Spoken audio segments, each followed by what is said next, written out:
The TD H3 Plus. I like the original H3, but do you need to upgrade for the Plus? I don't know. Let's take a look at it. What do you get? You may remember the review I did on the original H3.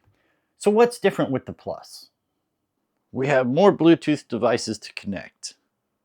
We could do text messaging. So I'm not sure why you'd want to use this radio for text messaging. 3 display modes and 8 vibrant menu colors. Multi-language support.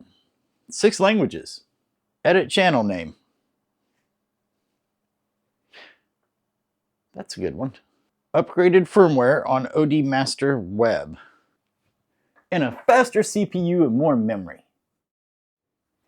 So one of the things that you can get with the new H3 Plus is a wireless microphone. Why? I mean, I guess if you put that up high somewhere, then you can use this to talk. I haven't found a use for this yet, though. Let me know in the comments if you have a use for that.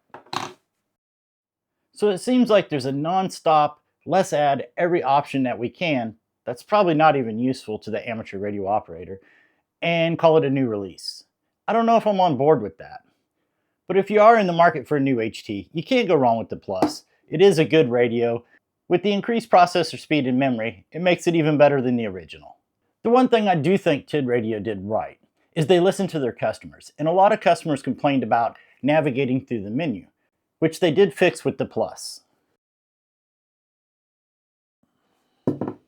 So if you're happy with your H3, there's probably no need to upgrade. But if you want some of the new functionality like the repeater, that's pretty cool, or the text messaging for some reason, then yeah, sure, go for it. It's not that expensive.